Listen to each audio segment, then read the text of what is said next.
everyone. Thank you so much for coming to our SED Talks event. Before we get started, here are a few words from Saratoga Mayor Yan Zhao. Good afternoon, everyone. I'm Yan Zhao, the current mayor of the city of Saratoga. Thank you all for attending SED Talks, our Saratoga-style TED Talks. I'd like to give a big round of applause to the Youth Commission and the library's Teen Advisory Board for coordinating this event. And a big thank you to the 3 speakers for sharing their time with us.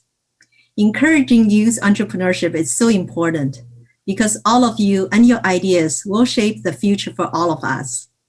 I'm honestly inspired by all of you for taking the time to attend today and for your interest in entrepreneurship. Entrepreneurs are creative, passionate, motivated, and brave risk takers. Attending today's event shows you already have some of those qualities. And if you're interested in starting your own business, I hope today's speakers gave you the encouragement you need to try it. I hope everyone has a wonderful time learning from today's amazing speakers, and I cannot wait for the day it is our turn to learn and listen from some of you in the audience. Thank you again, everyone, and have a wonderful time today. Thank you so much for that, Mayor Zhao. So for our audience, SED Talks is a speaker series focused on overcoming obstacles for teens, co-hosted by the Saratoga Library Teen Advisory Board and the Saratoga Youth Commission. Today's series is all about entrepreneurship and advice for starting your own business, and our speakers will all be sharing their own unique experiences. Our first speaker is Manny Cappello, the Associate Vice Chancellor and founder of the Entrepreneurship Center at West Valley College. He will be sharing his own experiences with starting as well as managing businesses in the Bay Area. Next, Choi will be sharing his experience as Chief Operating Officer and a member of the founding team at Going Merry, a company dedicated to helping students find college scholarships. And finally, Kaushik Narayan, founder of the startup Skyhigh Networks and current head of the Cloud BU at McAfee, will be speaking about his own journey with entrepreneurship and building a business in Silicon Valley. And after all our speakers have presented, we'll be having a Q&A session where the audience can ask our speakers any questions they may have. If you have any questions at any point in time, please feel free to put them in the Q&A in the webinar and specify to who you're directing the question at, and our speakers will answer them at the end. Questions were also accepted ahead of time in a Google form link on the SED Talks flyer. Our first speaker is Manny Cappello. Mr. Cappello began his career in product design, testing and launching projects at an aerospace company, Lockheed Martin. He opened the first Wingstop restaurant in the San Francisco Peninsula, later building and operating 2 more restaurants in the area as well. Mr. Cappello serves as the Associate Vice Chancellor and the founder of the Entrepreneurship Center at West Valley College. Mr. Cappello, if you want to start your presentation now, that'd be great. Well, very good. Thank you so much for the introduction, and thank you for inviting me into this forum. I love entrepreneurship. It's something I'm passionate about, and I love speaking about it. So this works beautifully from my standpoint. Kayla, if you wouldn't mind removing the slides for now. We'll go ahead and pull those up in just a bit. I want to discuss just kind of some things just in general before we get into my PowerPoint. And I'd like to start off with a quote. This quote is from a scientist, a Nobel Prize physiology professor. His name is Alfred Szent-Györgyi. And the quote is, "Discovery consists in seeing what everyone else has seen and thinking what no one else has thought." So think about that for just a moment. Seeing what everyone else has seen, but thinking what no one else has thought. To me, it encapsulates all of what entrepreneurship is about, right? Entrepreneurship is not replicating something that has already been done or something that others have done. It's about seeing a path that others haven't seen and seeing the opportunity associated with it. And so from that standpoint, I felt it was very appropriate from this standpoint. By the way, this individual, the Hungarian biochemist, isolated vitamin C long ago in 1937 and its health benefits. So he was a bit of an entrepreneur himself, but of course in the science realm. Anyway, when we consider this statement more carefully, many of us, myself included, get a little nervous. The problem with this statement is that this concept is very scary for many of us. Why? Well, because we've been programmed to think and behave in a particular manner. In other words, our educational experience has programmed our creative minds to go to sleep and to become dormant. Think back years ago when you were a very small child. Many of us played in a make-believe world. Anything and everything was possible. We didn't confine our thinking, and our parents looked at us sometimes a bit cross-eyed, thinking we were just being silly. Remember those times? I suspect many of you remember a lot better than I do, but nonetheless, this was when our creative mind was in high gear, and studies have shown that children's brains were in their most creative state when they were 3, 4, and 5 years old. However, as we reach 5th and 6th grades, that creativity in our brains plummets. In fact, studies have shown that it plummets in this time period. So why is that? Our educational system, while it's very good at what it does, right? I mean, I'm not saying that we should all drop out of school and go our own ways. What I am saying is that our educational system overwhelmingly focuses on that which is right and wrong. So think about it. If you're venturing into something that is brand new, nobody else has done, you may find yourself in a situation where a lot of people find fault in what you're doing and how you're doing it. Why? Because it's very different from what has ever been done before. So again, during that time period, we lose a lot of our creativity. So let me give you an example. When faced with a math problem, we're taught how to approach the problem, what steps we must take, oftentimes having to show our work to further demonstrate that we followed the prescribed path, and are told whether we were right and or wrong, right? There's a right or wrong answer to these questions. And this is what our educational system loves, because then we can quantify who's excelling and who isn't, or who isn't excelling as well. So in other words, all creativity has been pushed aside, and for many of us, it never comes back. Can you imagine how this impacts us as entrepreneurs? It's actually tremendous. So how do we overcome this? There are ways we can exercise our creative mind to recapture these skills.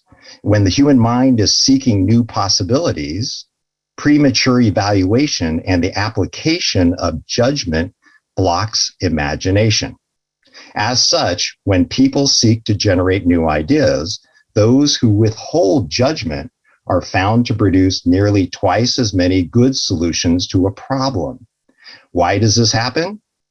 Well, when an individual is able to let go of judgment, the mind is encouraged to defocus, and the benefit of the defocused mind is that the brain is able to freely search through memory for answers and is likely to be much more open to new stimuli and unique combinations of thought.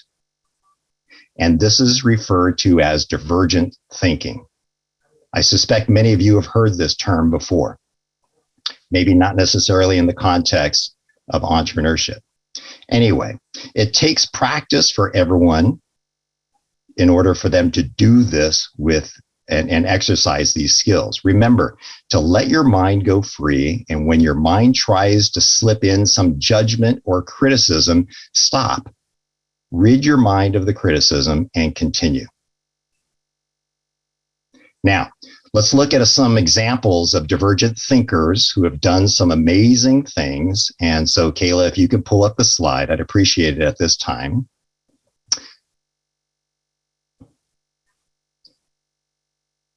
We've got three individuals, Brian Chesky, Joe Gebbia, both of them are from Airbnb, and actually the founders of Airbnb, and Kevin Plank. Any of you heard of Kevin Plank before?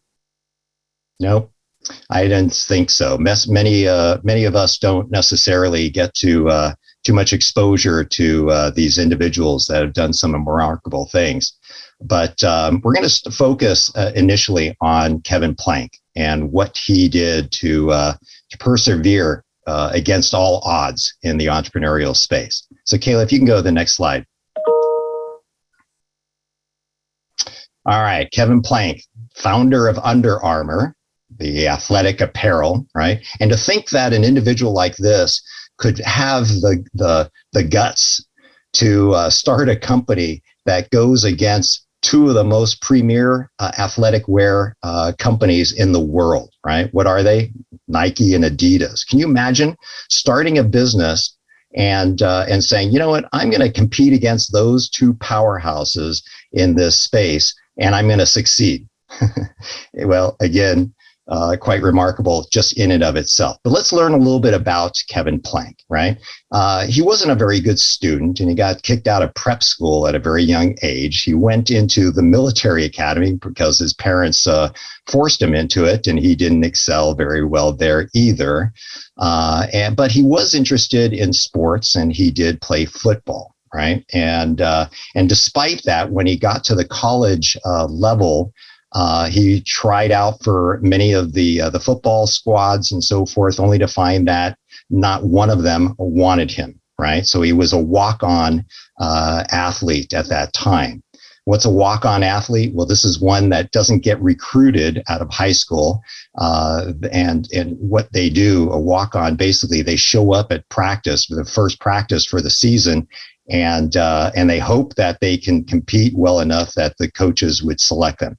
Oftentimes they don't. But anyway, that was Kevin Plank. Next slide, please. However, while he was working his tail off trying to compete to be on the practice squad for the college, he discovered that he was carrying at the end of practice about 3 pounds of sweat.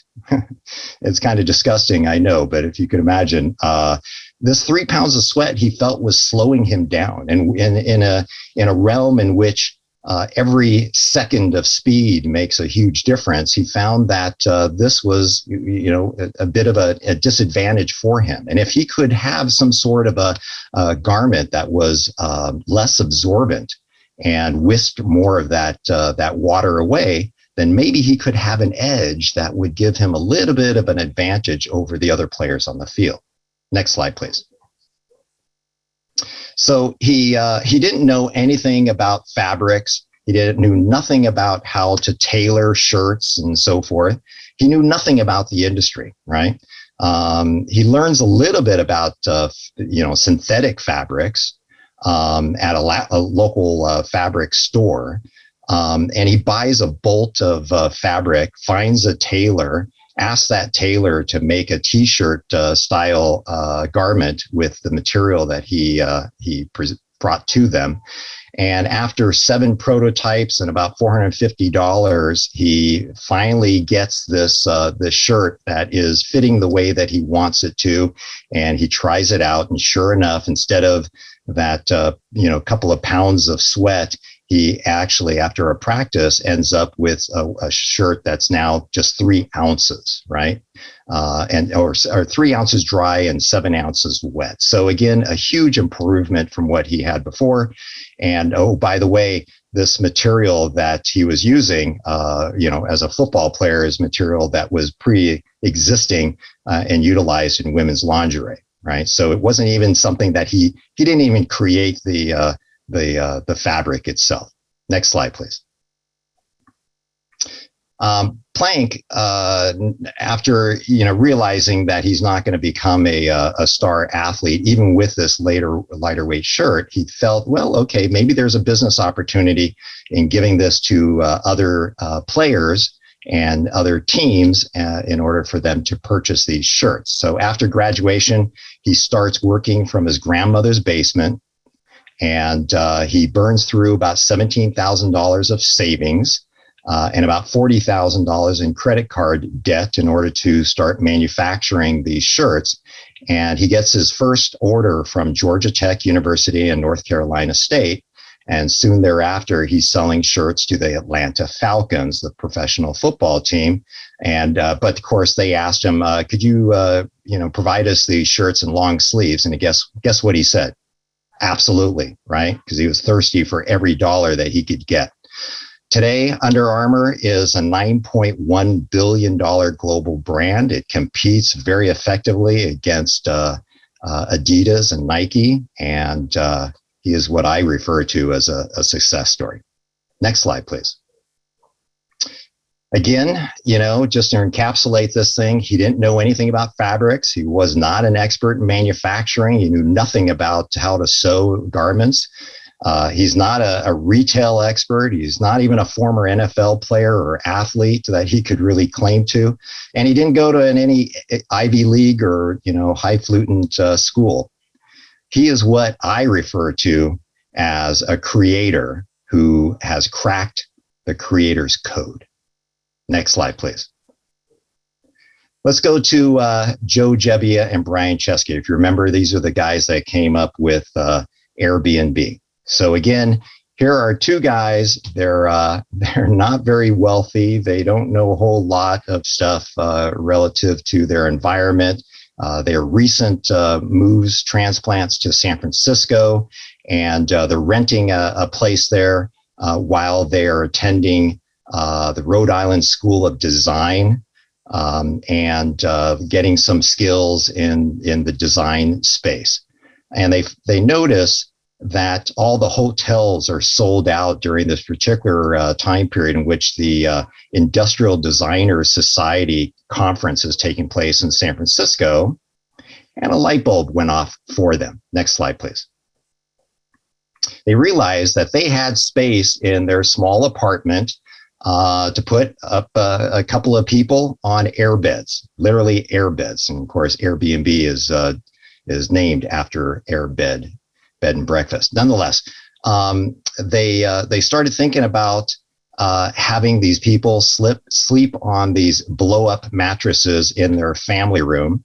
And they thought, you know what, we could also provide them with some experiences, right? A lot of these folks are coming in from out of town. They may not be familiar with San Francisco. And as a result of that, they may appreciate somebody showing them where the best restaurants are or where some of the sites are and so forth to improve the quality of their stay.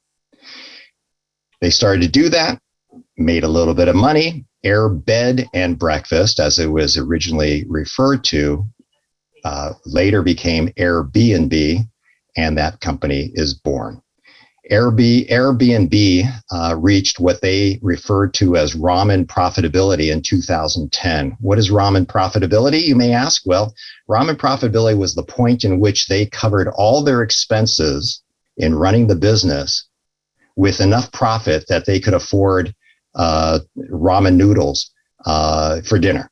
Okay, but what was key about that point is they realized that they could be a success. They could make money with this thing, that the existence proof was there for leading the way to their success, and that's what they did.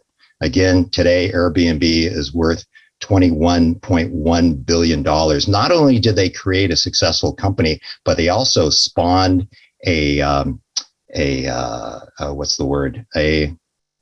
industry that had never existed before, right? That industry is now the shared boy, I'm losing my train of thought, is the shared industry or something. It's a little different, but if it comes to me, I'll let you guys know. Next slide, please. Each of us, bottom line is each of us has the ability to identify opportunities, invent new products, build businesses, influence how the future unfolds. Of course, it takes some guts, some discipline, but it can go a long way that the entrepreneur is accessible to everyone and every opportunity associated with that. And so with that, I think that's my last slide. Kayla, if you can advance just to make sure. There we go. So anyway, that's what I wanted to convey to you guys, was this instance associated with number one. It's important that entrepreneurs not do that which has been done before, but to look into areas that are new and can be revolutionary. The other aspect associated with this is that, again, even if you have a great idea, it still takes a lot of hard work and a lot of discipline in order to succeed. And the challenges that one faces are oftentimes seem insurmountable. But even so, those things can be overcome. I mean, just look at these individuals who have taken something like Kevin Plank. Didn't know anything about the industry, didn't know anything about the materials, he didn't know anything about the business model associated with this, but they found a way to persevere just the same. Thank you very much for the time. I'm happy to answer any questions if that's even a possibility. If not, we'll proceed with the program. Thank you. Yeah, thank you so much for your wonderful insight, Mr. Cappello. So we'll have like a larger question session at the end. So if anyone has any questions for Mr. Cappello, please feel free to send them in the chat right now. And then at the end of our event, we'll be able to have Mr. Cappello answer them for you. So we really loved hearing your valuable advice about entrepreneurship and also the examples that you presented. So now we'll be hearing from our next speaker, Jacob Choi. Mr. Choi is the Chief Operating Officer and part of the founding team of Going Merry, a free scholarship and financial aid platform used by 500,000 high school students across the U.S. He attended Vanderbilt University for undergraduate studies and then Stanford University for graduate school, where he met other like-minded individuals interested in starting a company that increases students' ability to pay for college and financial literacy. He lives in San Francisco now and still fondly remembers visiting his local public library as a kid to read science magazines before the age of cell phones. Whenever you're ready, Mr. Choi, we'd love to hear what you have to share. Great. Thank you, Michelle. Awesome. So first of all, thank you to the Youth Commission for having us. This is a really fun experience to get to talk to all of you. All right, I've got some slides here now. Great. So I thought I'd make it a little bit fun and design some slides that were a bit exciting for our Gen Z audience here. So I'm Jacob, CEO of Going Merry, and we're an early stage startup dedicated to giving students equal access to higher education. My presentation is going to have kind of three parts. Oops, here we go. The first one, I'm going to cover three main obstacles that I think I've faced as an entrepreneur and that many of you will face as you think about what you want in your careers. And if that involves entrepreneurship, hopefully this will be a bit helpful. The first one being identifying opportunities. A bit of overlap there with one of Manny's bullet points. Obstacle 2 is then getting it off the ground. And then obstacle 3 is taking it from there, soaring to the moon. So as part of obstacle 1, identifying opportunities, I encourage you all to put on and keep on your goggles. And what this means is that at every moment in your life and in your day, from the moment you get out of bed, to brushing your teeth, to going to school, one day going to your job, and then also big milestones, graduating from high school, getting your driver's license, buying your first home. At each of those milestones and each of these moments, there's huge opportunities for improving those moments. The biggest ones you want to face and the biggest problems you want to solve are the pain points. Those are the things that give you the most stress and the most anxiety.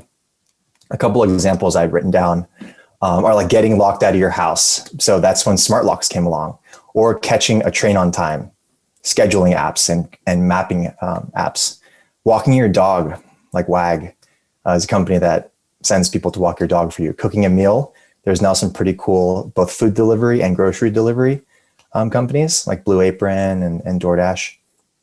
And chores your parents give you, like vacuum cleaning. There's a lot of pretty cool smart vacuums out there now. So I encourage you all throughout your day to think about what gives you the most pain and to think of solutions for those items. Those pain points are going to differ for all of us. For Mayor Zhao, she's going to have very different pain points running a city as maybe being a librarian running a library, or being an entrepreneur and running a small company. There's all of these different pain points that I think still require a lot of solutions. The next part of identifying opportunities is connecting the dots. So if you look around your desk or you look around your room or you look on your phone at apps, you'll start to notice the evolution and the connectivity of all of these different ideas. A couple ones are like, I have an Apple Watch, and the Apple Watch is kind of the evolution of turning a watch more into a phone, or your Alexa device. I hope it doesn't turn on real quick, but the Alexa device was a combination of AI and a personal assistant combined with either a screen or a speaker system. And then also think about looking at the apps on your phone and connecting those dots. Actually, just while I was designing this slide deck, I was thinking, hey, if you just take the kind of the home screen on your phone and just draw little lines between apps and see what you can come up with. I have the fitness app. So maybe you combine a fitness app with the Zoom app, and now you have a personal trainer on video. Or you take the fitness app and then combine it with a messaging app, and you have kind of a social way to exercise with your friends or keep track of how your friends are exercising. So there's all these little different points and combinations that have created the evolution and many of these opportunities. We enjoy the benefits of a lot of them, but there's still so much opportunity out there. So after identifying opportunities, this is kind of a cool background. And I can also, so obstacle number 2 is getting off the ground. Now, to get off the ground, I encourage you to check out prototyping.org. It's kind of a philosophy coined by a gentleman named Alberto Savoia. And he was one of the early engineers at Google. And prototyping is essentially prototyping, but going a lot faster. You might have heard of prototyping with kind of manufacturing or building cars or building electronics. Those things take a lot of time, 6, 12 months, whereas prototyping is more on the realm of days or weeks. It's really fast iteration. And more importantly, it's taking those fast iterations and experimenting with them and then validating them. Let me bring up an example. In the early days of our company, Going Merry, we were starting to build out a scholarship and financial aid platform. So we built some early test products and we took them out to the local malls in Palo Alto and Mountain View and talked to students when they were on their lunch break or on the weekends. And we could see firsthand, what was their facial reaction? Were they willing to sign up? What was their feedback? Did these ideas have any legs? Because you want to find that out really quickly so that you can slowly iterate and make that idea better day after day. And once you start to get these ideas and validate them, once you kind of catch on to something, maybe you have a friend that you're working on it with, I encourage you to check out various accelerators. I think one of the questions that was posed to me before this talk was, how do you actually fundraise? And that's a much longer conversation that I won't be able to cover. But one start to it is by looking at accelerators, not necessarily because that's the right option for you, but because just by looking at these applications, you'll start to see what's the proper framework and what are the big questions that we need to have answered in order to get this business off the ground and potentially attract investors, attract other people that want to work on this with us. Looking at those questions really puts you through the ringer of, what do I actually need to accomplish in the next week, in the next month, in order to take this idea or this company or this startup from 0 kind of to 1. And now for obstacle 3. Oh, let's see if that'll work. It didn't. But soaring to the moon. So once you kind of get started, there's a couple things that are going to keep you going and sustain that momentum. And the first one is actually learning to storytell. It's great that we're getting to talk to a library audience today, because that's the main reason we go to libraries, to read these stories. And the reason why storytelling is so crucial to the entrepreneurial journey is that story of what you're trying to accomplish with that business and with that idea. That story is going to attract Number one, it's going to attract investors. Number two, it's going to attract like-minded people who want to work on this mission with you.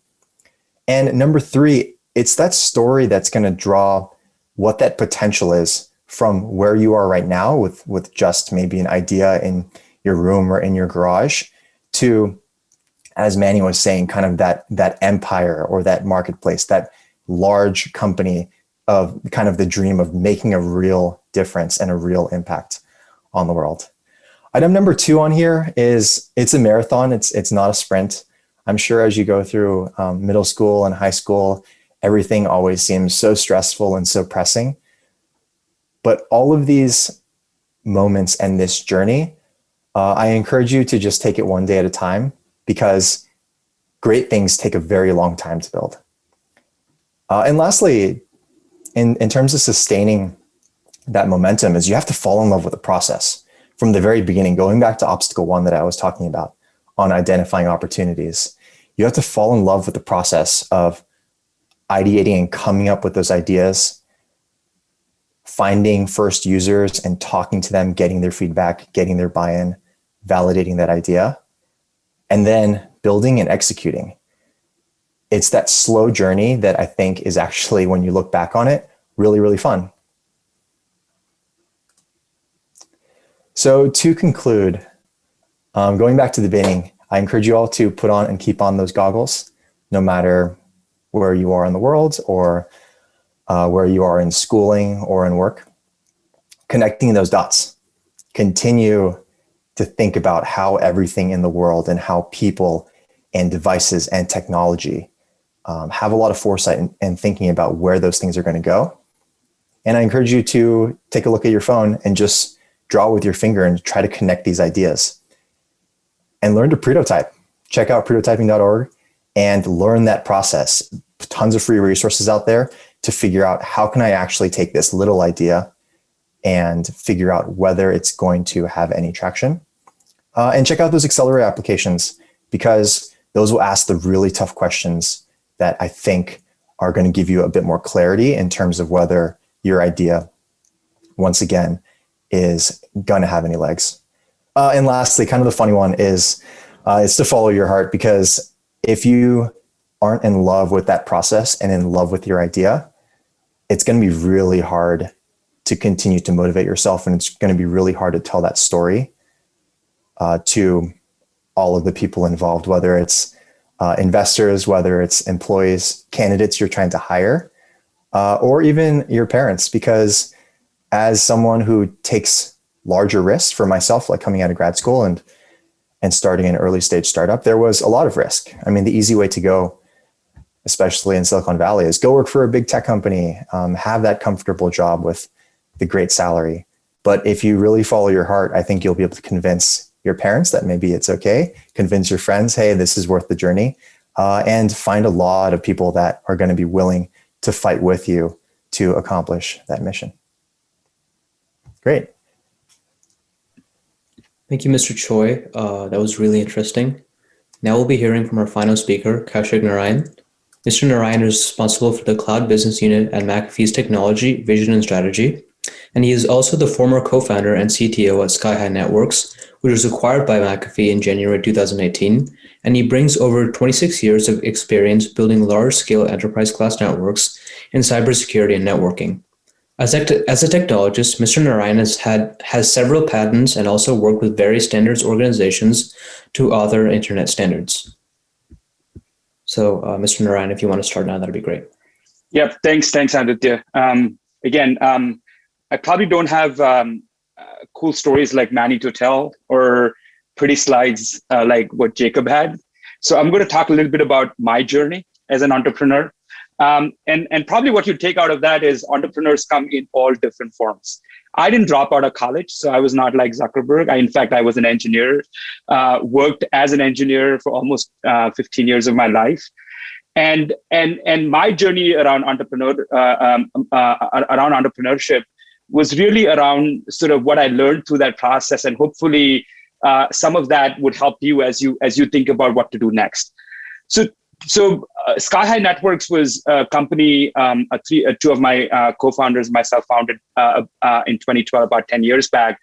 And it was, for folks who are not very familiar with sort of technology in general, Jacob talked about a variety of ideas. Typically, technology companies, are in sort of these two dimensions. One is what's called consumer technology, which is things like Airbnb, things like Uber, that focus on the consumer and delivering something to the end consumer. And then there are what's called enterprise technology, which is how do you actually deliver things to other businesses so that they can do things better, right? Whether it be infrastructure, whether it be software, whether it be services, and so on and so forth. So the company we started was focused on cybersecurity and largely selling to sort of enterprises or businesses. And this was 2012 I'd spent about 16 years at Cisco at that time. And obviously, as Jacob said, I mean, you have a lifestyle and you're comfortable, and you get to a point in your life. And for me, it was definitely much later in my life as compared to where you all are, where you say, hey, maybe this is, if I don't do something about my entrepreneurial itch right now, I'll never be able to do anything. So unlike a lot of other Silicon Valley stories, I started much later. I started in my 30s. And but the interesting thing was the process of sort of ideation that both Jacob and Manny were talking about. For us, that involved a lot of talking to customers. We talked to almost 50 or 60 different customers who would have been prospective customers of ours. And what we tried to do is not build what they wanted us to build, but really try to understand what they were saying. And there were a variety of problems they talked about. They talked about the idea that, at that time in 2012, storage was getting very expensive in terms of there's a lot of data these organizations were collecting, just like all of us. And to manage all of that data was becoming harder. There were some others that talked about how things were getting interconnected and this whole idea of IoT and how they needed to manage devices that were getting connected to the internet off of their shop floor or off of their hospitals and the like, and that required to be addressed. But the one area that we kept hearing about was this whole idea of cloud computing, and the idea that cloud computing was this sort of new thing that was coming up in 2012, and people were worried about the security implications of that. So there was sort of this runaway train where they felt that their businesses and individuals and users were using these cloud services, but the security teams felt that there was a lot of risk to that. They didn't know what that was. And so a genesis of a lot of what we built ended up being trying to address that problem. And just sort of in terms of process, right? The thing is that whenever you go through an ideation process, you need to think about what is it that you want to focus on, but look at something that is a large secular problem, meaning that there's a lot of things you can do incremental to where things are today, right? Like, for example, let's say you use Uber and say, hey, maybe, I need to have an Uber for maybe, things to pick up my pets, right? That's interesting, but it's not sufficiently independent from what Uber does. It's very easy for an Uber to actually add that to their service and pretty much make you obsolete, right? So the idea is really to think about problems that you've heard, whether you experience as a consumer yourself, or you've talked to people, but they have sort of an opportunity size that's kind of quite broad, and it's not just limited to a very narrow space or sort of an extension of what somebody already does. But the other aspect of this is, as an sort of in addition to me being an entrepreneur myself, I do a lot of angel investing, and I talk to a lot of young entrepreneurs. The one thing I've realized is that you also need to never think about any problem as a small problem, right?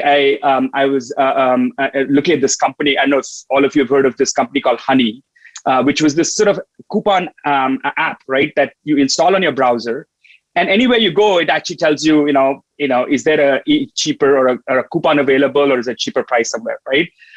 And when I looked at that problem, I said, I mean, look, that's such a basic, trivial problem.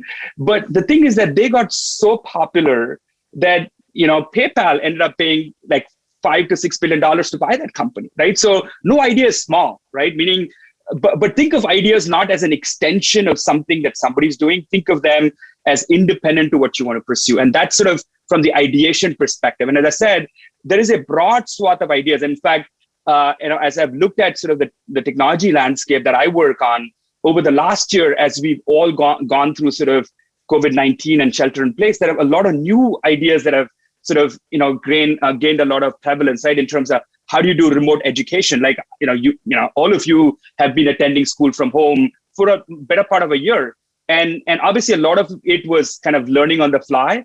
But if that was the model, what kind of educational models would be sustainable, not just for a year, but maybe much longer? Remote health, right? We all had to actually deal with sort of healthcare delivery and not being able to go to the doctor and being on Zoom calls. How can you do that better, right? So there are a lot of ideas. So think of yourself either as a consumer in terms of what you want to do, or think of yourself as providing a problem for society or for business. But think about that problem from the perspective of it being something that is interesting and broad, rather than it being sort of a small extension to something that exists. Now, the second thing that I want to talk a little bit about is, so I worked at a large company for almost 16, 17 years. I started a company, and we started at sort of ground floor, right? We had three of us, and it was initially very scary. And that process, for a lot of you, it's probably the first time you will actually do something. So you don't have any history, you don't have to unlearn something. But for me, it was scary because I'd spent 16 years in a company that had 100,000 employees. There's all this infrastructure. If you wanted a laptop, you'd get a laptop. If you wanted a Wi-Fi, you'd get a Wi-Fi. And now here we are looking for office space, and we're trying to get a Wi-Fi modem from home, plug it in, and trying to get onto the network. And so you're your own master. So that is very liberating. It's exhilarating, but it's also scary. But embrace that fear, because the thing that is very, very important to entrepreneurship is that if you get into it to succeed, then that's not the right thing. That's not the right process, because most startups will fail. I mean, that's the reality of things. You want to do it for the right reasons, which is that you're passionate about a problem, you think that's a secular problem, and you want to address it. And if you apply that sort of a mindset, you more likely would succeed rather than fail. If you get into it saying that, hey, I want to do something that actually is going to make me successful, then it's going to probably be a problem, because that's not how you go about doing things, right? So you want to do it because it's the right thing to do, not because you want to be popular or famous or successful, right? The other thing that is very interesting about sort of startups in general is, and this is something I learned. As I said, I was an engineer, I was a very technical person, but Jacob hit the nail on the head that as an entrepreneur, it's not just important to solve a problem. The most important thing is to be able to communicate what you're doing and do it in a fashion that everybody can understand that. So going back to what you're going through in terms of your schooling, when I was growing up and I thought about sort of math, science, and language, I said, okay, math's important, science is kind of important, but sort of language, maybe, right? I'm not going to get into arts, and I'm not going to be able to, I'm going to act in a play. But communication is absolutely essential. The ability for you to take the problem that you're trying to solve, which might be fairly technical, break it down so that you could, on the street, explain to somebody who has no idea of technology and be able to do it in less than 2 minutes is a challenge. And that's what the attention span of most investors, most customers is. They are talking to hundreds and hundreds of people. They don't have time of day for anybody. So you need to be able to communicate. So for me, the biggest learning from being an entrepreneur is how to communicate, how to actually think about my audience, think about what they are listening, and whether that makes sense to them, right? Am I actually trying to do something that will interest them? Look at it from their perspective, not from your perspective. And that's a very important skill if you want to be an entrepreneur, that you have to be able to communicate and communicate in a way that your audience is going to understand. The other thing that is really, really important for entrepreneurship, and sort of Manny mentioned this and Jacob as well, is really, the ideation is only 5% of being an entrepreneur. It's very easy to actually, think of something and conceptualize and dream up things. The hardest part is putting together a team, recruiting people who are like-minded, who actually will make a difference and be able to build this company, being able to bring customers on board and execute and grow the company. And so it says like 5% is ideation and 95% is perspiration, right? And it's just like in school, right? Hard work and dedication is what's going to actually make you successful. and you have to be added. And the most underrated part of that perspiration is not just your perspiration, but the fact that you're able to assemble a team, right? It's like going to battle, right? And you're recruiting other people to come fight with you. And you have to have that tremendous alignment in terms of the kind of people you hire. Because sometimes what happens is if you don't have the right alignment, you spend a lot of time trying to deal with that issue rather than focusing on your customers or potentially, your investors and others. So the team building aspect of it is important. And especially once you ideate and try to grow and become a successful entrepreneur, right? So never underestimate that. But as I said, think about the idea, but also think about how can you communicate that idea? How are you going to plan and execute on that? And then how are you going to build the right team, right? Now, it's sort of in terms of when I look at sort of all of you in the audience here and sort of look at my experience and sort of what I can sort of share with you that's interesting, that will help you. The first thing, as Jacob said, is, there's a lot, especially in Silicon Valley, there is tons of access to capital. So don't worry about raising money. If you have the right idea, people will come and give you money, right? It's very easy because but think about the problem, the idea first before you think about the money, because if you have the right idea, the money will come. There are a lot of accelerators, as Jacob pointed out. There are a lot of angels, there are angel networks. So you will have access to capital if you have the right idea in place. The second thing is in terms of, as I said, think about the problem. It's very important. And think about the problem from the perspective of your customer and how to describe the problem in terms of how it's going to help the customer's life. Sometimes what happens is we as technologists or engineers get too excited about sort of how we want to solve the problem and how exciting it is for us. But you always have to think about the customer, because even for investors, they want to understand, or why should I even care about this, right? What is it in it for? What are you going to do that's actually going to change things in general, right? So think about your customer. As I said, no problem is small. So you should actually, any idea you have, be able to have the ability to prototype it. And Jacob mentioned something very interesting, and we took that approach as well, is that, at the end of the day, especially in technology, code wins, right? You can have an idea, you can put a slide deck together, but if you have something running that you can put it in front of users and they can give you feedback, that is worth much more than sort of just ideating and talking to people, because the number of people you can get feedback from suddenly increases significantly, right? If you have a slide deck, you can get feedback from 5 people. If you have a running site, you could get, you could go to the Stanford Mall and get feedback from hundreds of people in a day, right? So code wins. And the nice thing that's happening right now is that the barrier to entry around innovation, especially around technology, is coming down significantly, right? So obviously, you've heard of Amazon and Azure and all that, right? Platforms that allow you to build quickly. But now what's happened in the last year and a half is there are a lot of these no-code, low-code platforms. So you don't have to be a programmer to build a technology company. You can just drag, drop, WYSIWYG your way, and you can build quite an interesting sort of set of technologies, whether you're doing data analytics in terms of analyzing data and trying to figure out what's the next sort of insight or intelligence you want to provide, or just building a service for a set of consumers, right? It's very easy to bootstrap. And so always think about not just ideation, but can you prototype and build something that's relatively easy? And then finally, as I said, from my own personal sort of point of view, it's don't feel pressured, right? I'm an example of somebody who became an entrepreneur in my 30s, right? So the point is that do it because it's the right thing to do. Don't do it because your friends are doing it. Don't do it because you feel that it's cool, because that's never going to work out, right? And there's a lot of time, right? So maybe, if the right thing for you to do is, go through college, take up a job, learn a little more about the area you're passionate about, and then come back and do it, that's fine. I had a cousin of mine's actually a CEO of a fairly large startup, and his story is very similar to mine. He went to college, he did his PhD, he was working for a couple of years, and then he took his PhD paper and then went started a company that's doing really, really well. It's a unicorn. It's valued more than $1 billion, right? So there are many ways to skin the cat. Don't be pressured. Don't think like, hey, I have only one option. Like I have to do it if I'm only when I'm getting out of high school, or there's no real option. That's not the case. You have a lot of time. So there isn't a set pattern. So think about when you want to sort of jump in. And also, as I said, do it for the right reasons. Do it because this is a problem that you want to solve. There are customers who are itching to actually get their hands on it, and then you feel passionate about it, and you want to make a change in that area.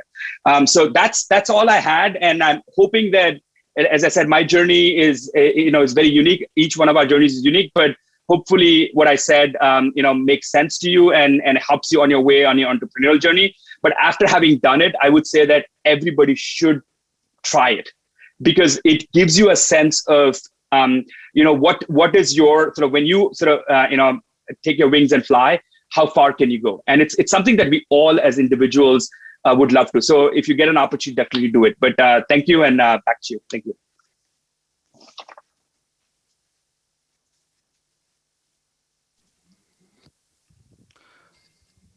Okay, All yeah. right.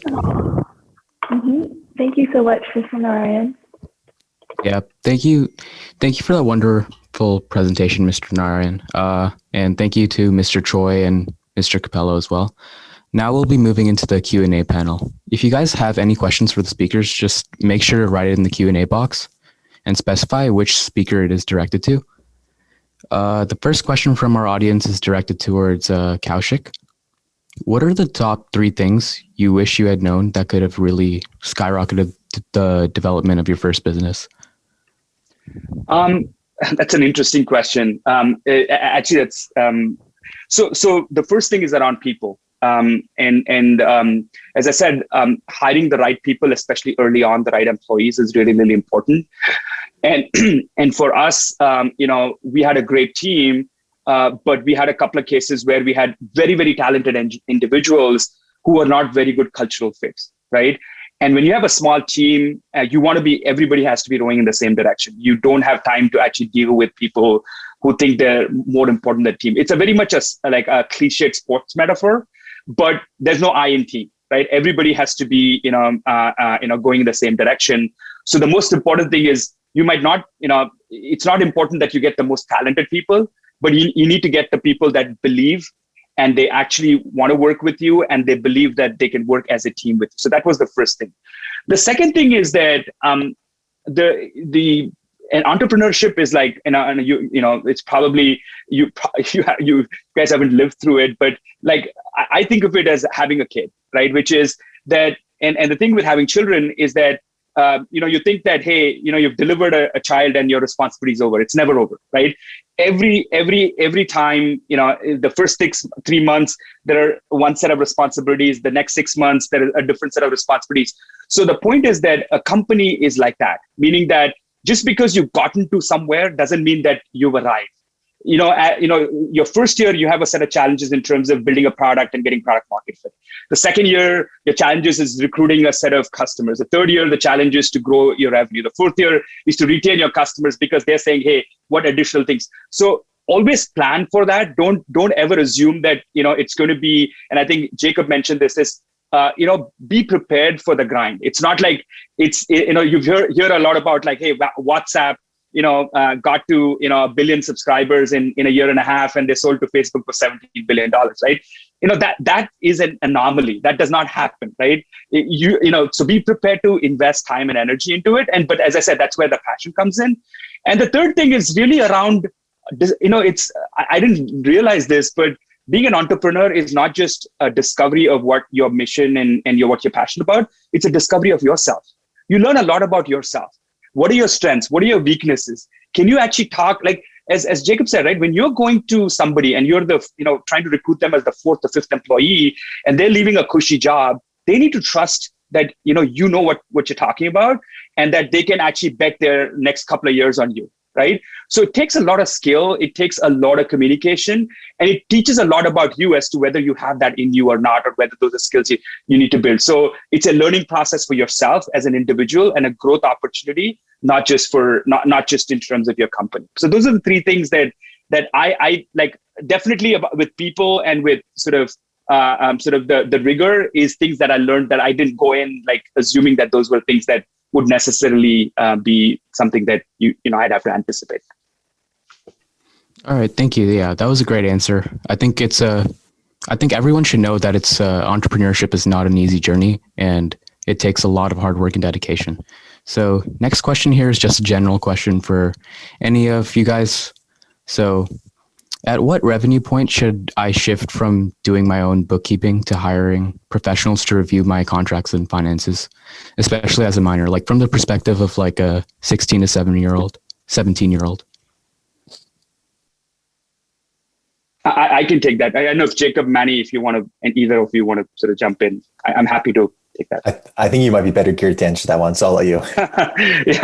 Yeah. So the thing is that I think the way I would think about it is that if you're worrying about your bookings and they've grown to a point that you need to hire somebody, that's a good problem to have. So in general, right, if you think about sort of the back office functions of a company, right, whether it's recruiting and hiring, whether it's a CFO or doing your contracts and financing, those are very easy things. In fact, there are a lot of people, and we did this at Skyhigh, wherein so we started selling a year into our existence. And for the first year after we started selling, we had a CFO for hire. There are people who come work for you who would actually review your contracts. Initially, you're doing 5 or 7. As you grow, you hire people. So those are easy things to address. In fact, if that's the problem you're having, that's a very easy problem. The other thing that's happened is that there are a lot of technology options now available. There are technologies that focus on contracting and making contracting easy. So you don't need to hire a very expensive person.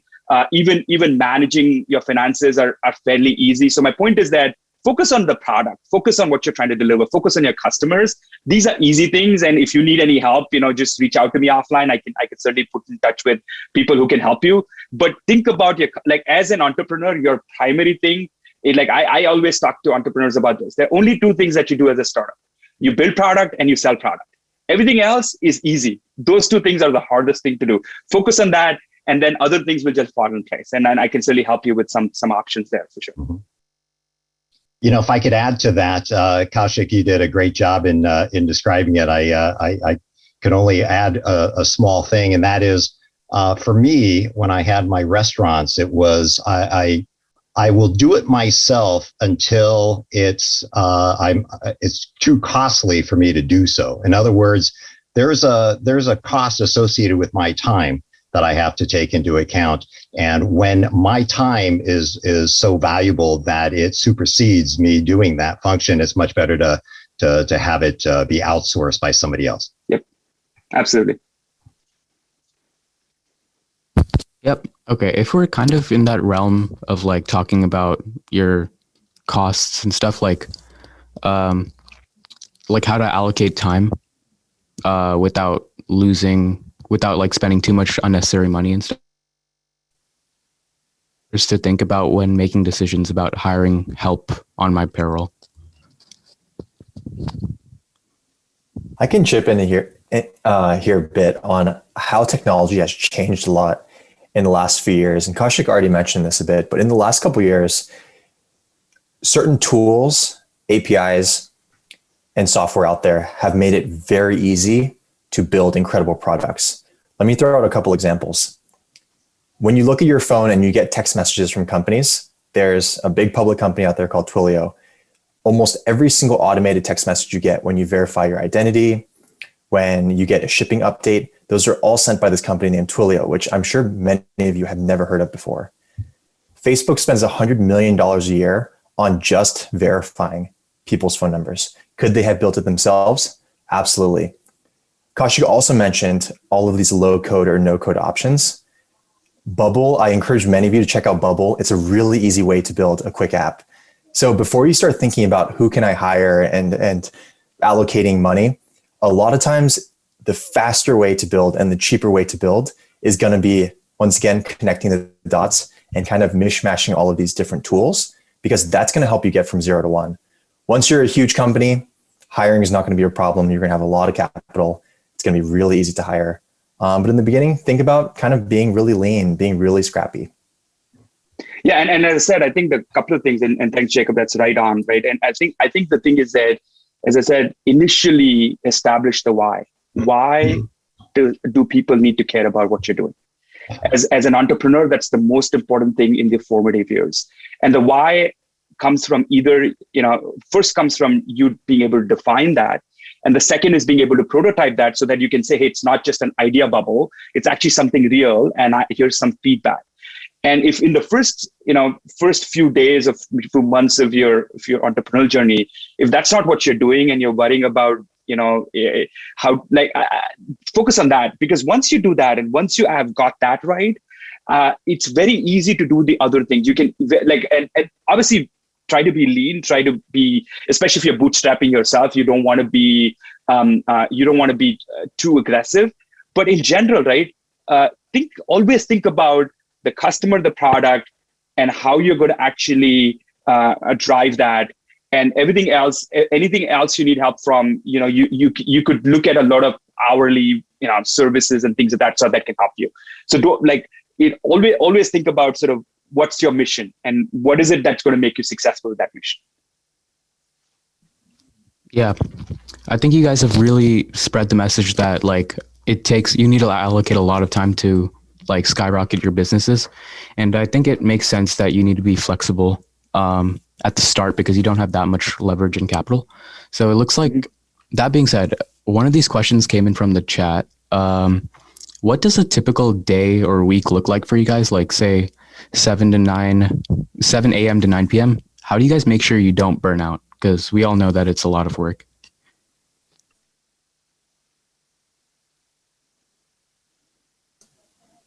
I'll chip in here.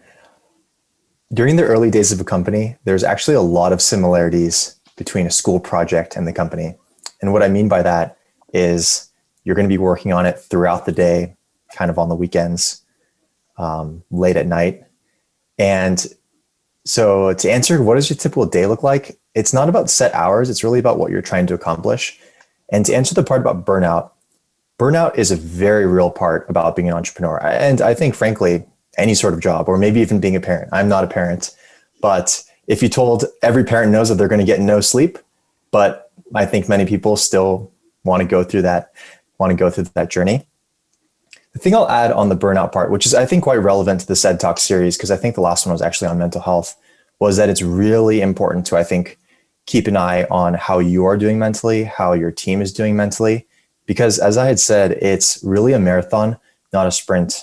And as you go through this really arduous grind of sometimes getting very little sleep, having very stressful situations, you're really going to need to, I think, find the kind of the courage and the perseverance and the right motivation over time to get through those obstacles. And a big part of that is just learning how to rejuvenate yourself, whether that's having things outside of work, whether that's maintaining kind of friendships and relationships outside of work. All of those things will slowly, I think, give you back the energy to allow you to focus on what you're actually trying to accomplish.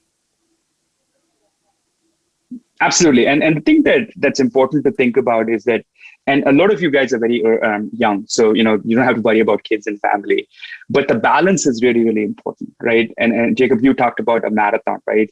And it's not just a marathon, right? I would say the third thing I learned from my startup experience is anticipate failure. It's not never going to be linearly in one direction.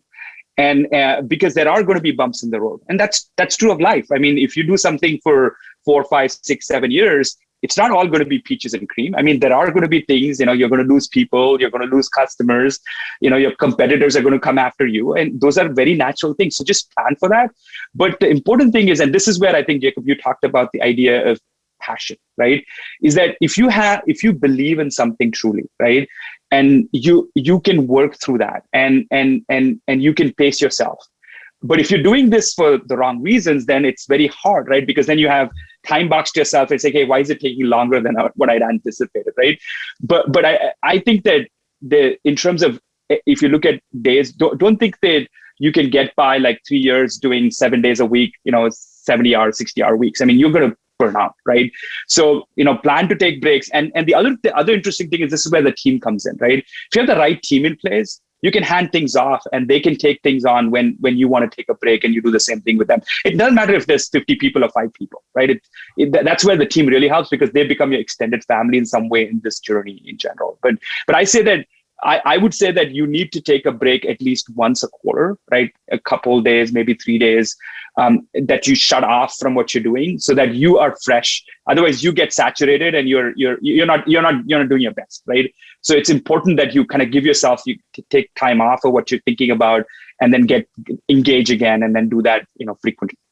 Mm-hmm. If I could add, I think you guys all get the same type of impression as what I'm having, and that is, with both Jacob and Kaushik, they are very passionate and they seem to love what they're doing. And also, I think what I experienced, and I suspect it's the same for the others, is that when you're doing something that you love, it doesn't always feel like work, even though it is, right? It's a lot of time, a lot of effort, and it's a lot of late nights and a lot of stress and all the rest of this stuff.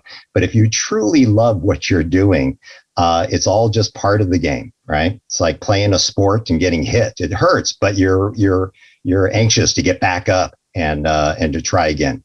So anyway, again, I didn't want to put words in your mouths because you and Jacob had provided a great response, but I thought I'd add that. Yeah, so those are 3 great answers. I'm pretty sure what I got from that is like a burnout for an entrepreneur who's just starting out is pretty much inevitable because of like you have to find a balance, you have to develop passion, you have to put together a team. So that being said, like I personally would not want to file a bunch of lawsuits if people around me were taking credit for like my creative ideas. So what are some effective ways that I can prevent workers from taking advantage of like my creativity and entrepreneurship? So these are people you work with, or these are your competitors? Just people I work with, like taking credit from my idea. That's an interesting thing. That's why you have to see, this is the thing, right? I think of this very much like sport, right? So anybody who plays team sport, right? If you don't trust the other person in your team's never going to win, right? That's the bottom line, right?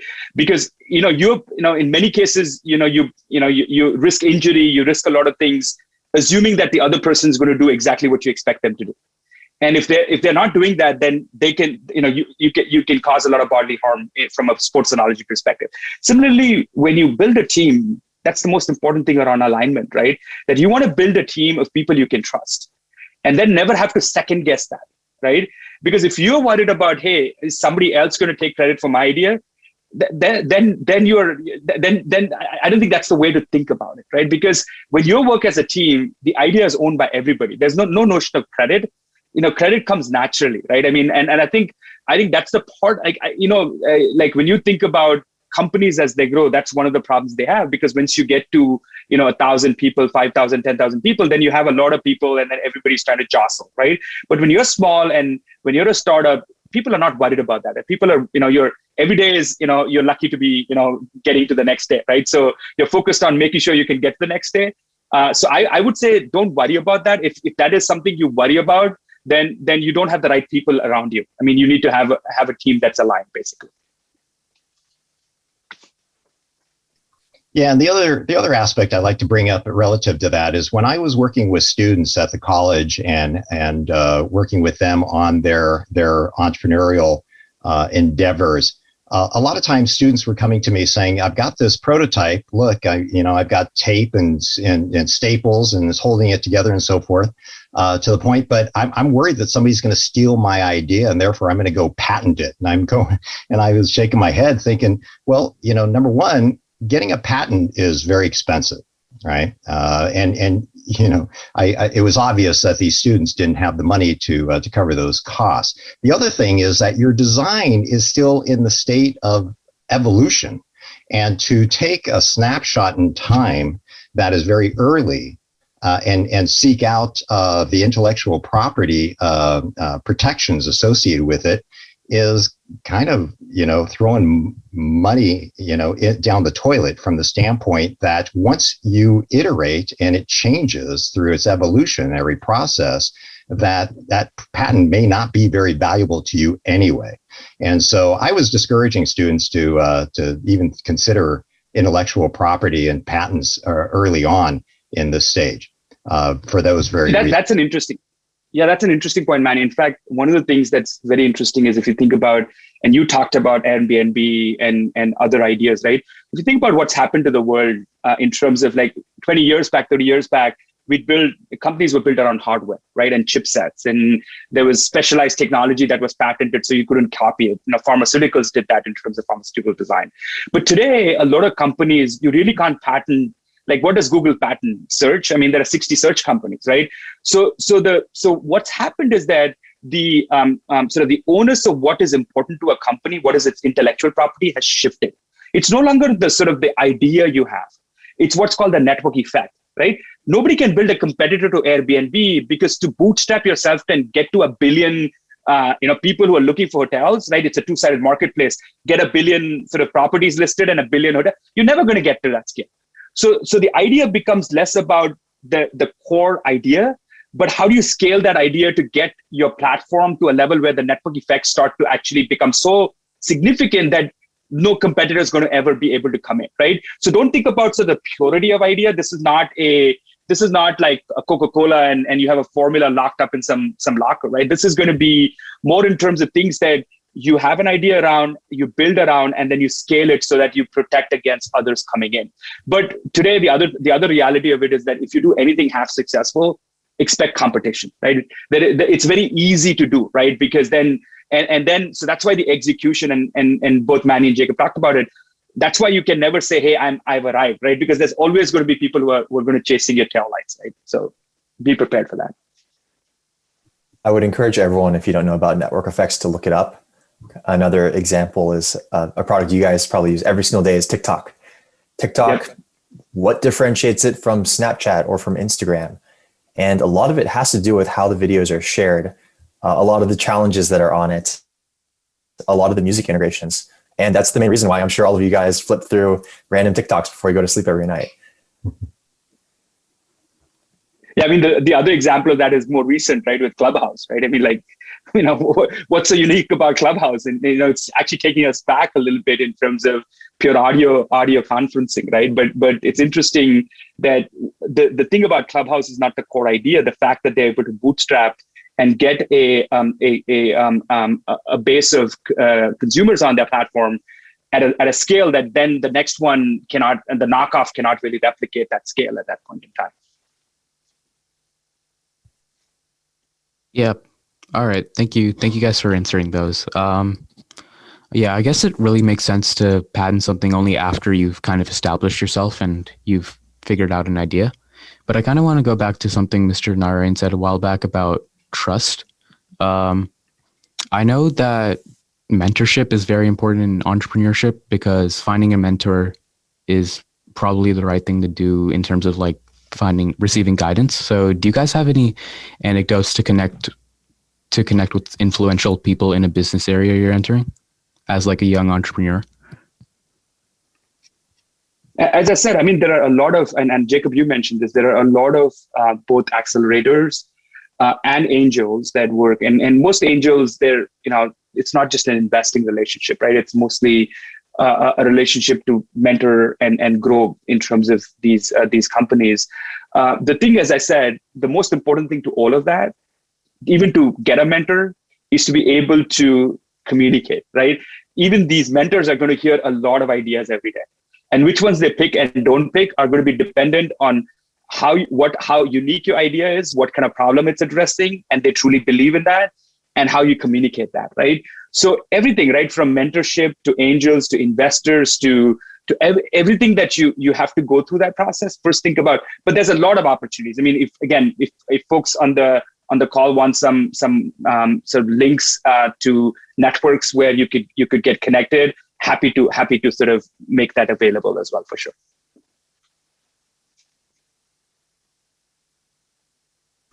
Cool. So I think those are all the questions from the audience. I actually have a personal question, but it's not about me or anything. But with all this COVID chaos and all this madness, how has COVID affected the way you guys approach managing your business? Has it negatively impacted it significant, a lot, or how do you manage it?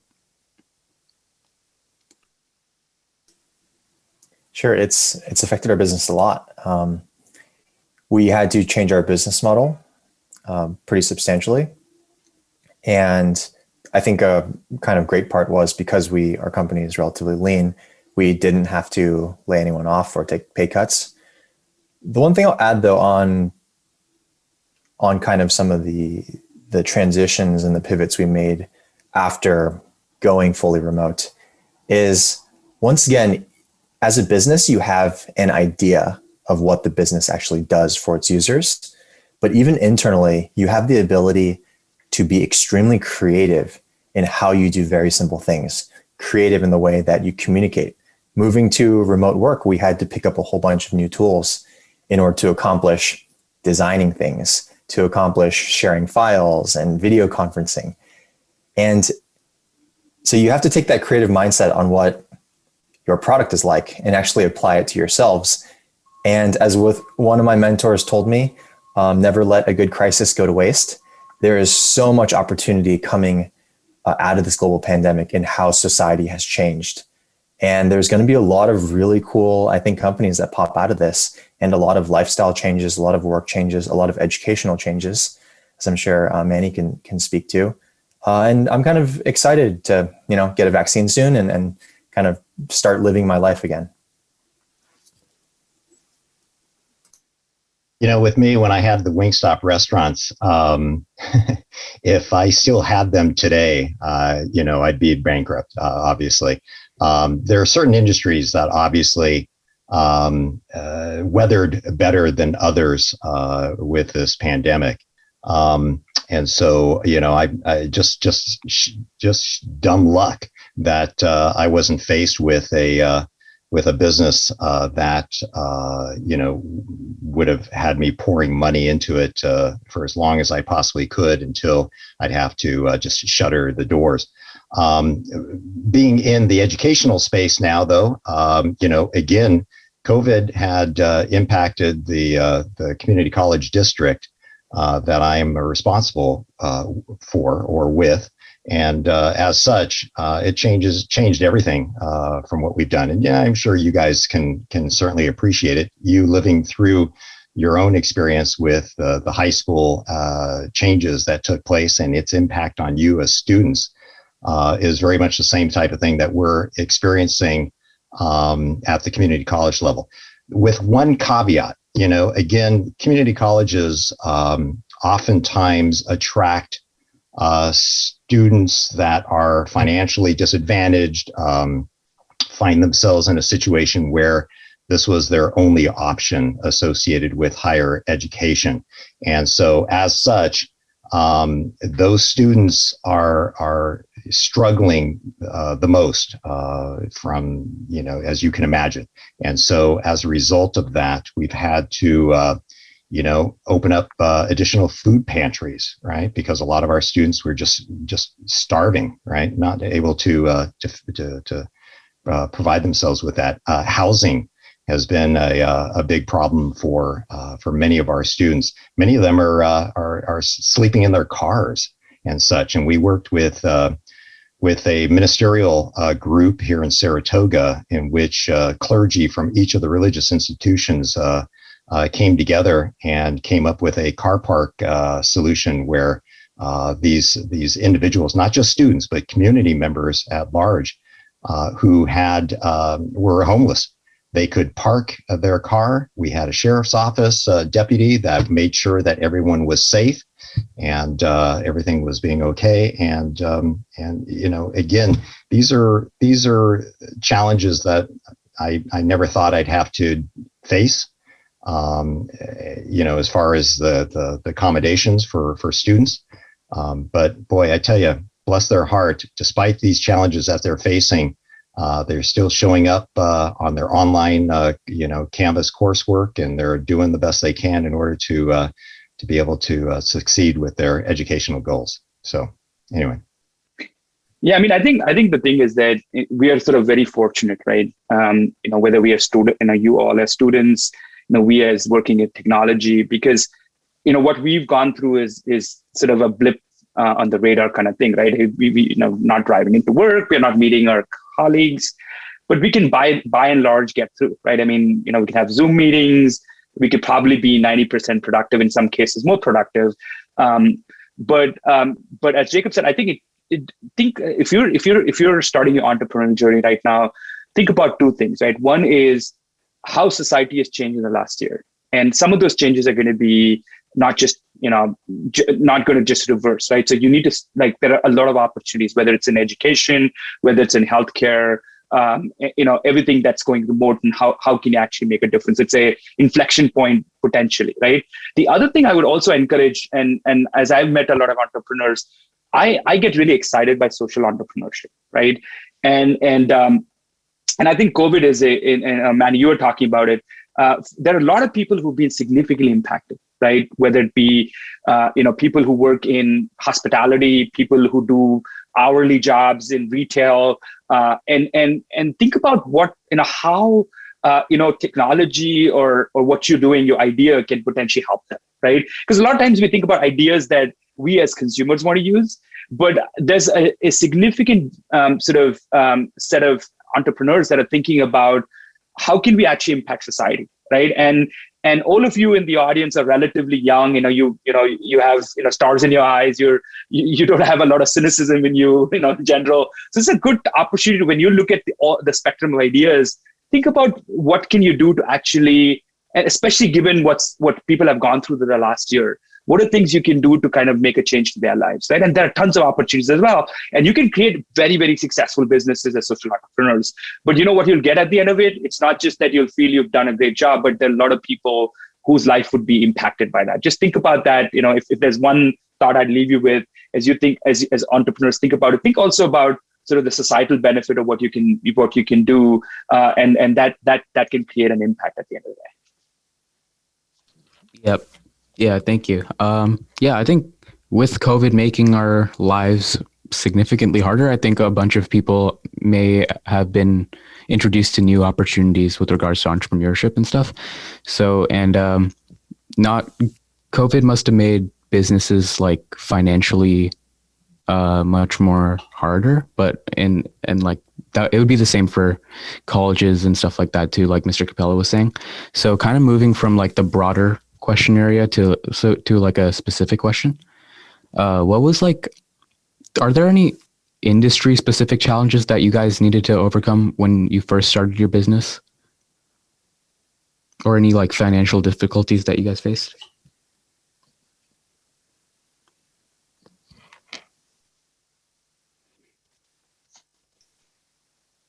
Yeah, for me, I mean, go ahead. No. I was just going to say I have very little to contribute to this question, so it's all yours, Kaushik. No, again, not a lot to contribute. I mean, the thing is that, and this is where the mentorship question actually makes sense, is sometimes as a young entrepreneur, you have to do a lot of things, right? You have to define the idea, you have to validate it, you have to go get money. So having somebody who's gone through the process, and that was the case with me. One of my co-founders had founded a couple of companies before, and so that really helped with a lot of things. Raising money was easy because there's a track record. Because whatever's said and done, most investors, the way they think about it is this a problem worth solving, and are these the people I can trust my money with, right? And usually a track record really helps with that, right? Just like anything else in life, right? So if you're I don't necessarily say you need to have somebody like that. If you have a great idea and if you can scale it, power to you. But having somebody like that really helped me, for example, get over sort of the raising the money part. In terms of any kind of sectorial challenges, I mean, for us, because we're in cybersecurity, obviously, it's an area that's target rich because there's a lot of money companies are putting towards cybersecurity, because that's a huge challenge, both from individuals, but nation states also attacking sort of United States, for example.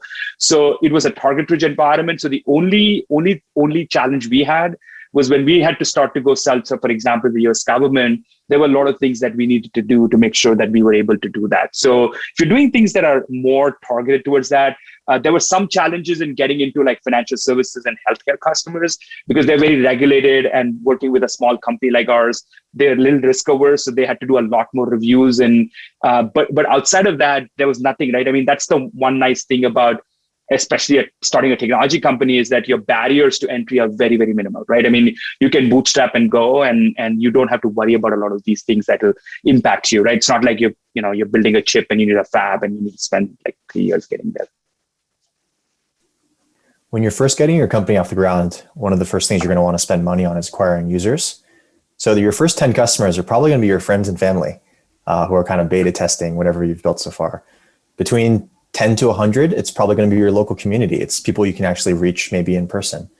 Now, to get from 100 to 1,000, you have to start thinking bigger. And one thing you might want to spend money on is advertising.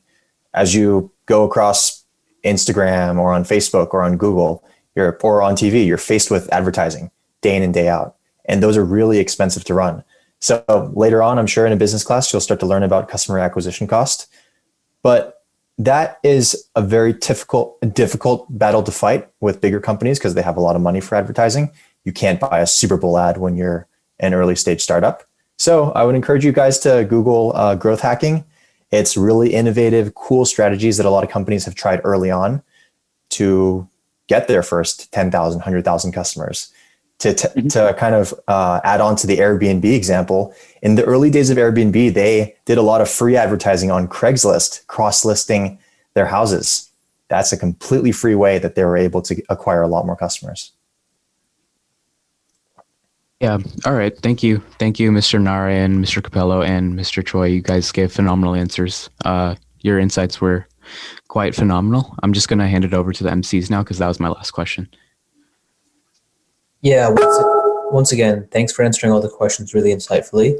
And we just real quick, we want to know if you would be willing to put your contact information in the Q&A box for people who may not have been comfortable asking questions in this format, or for people who might have questions later on.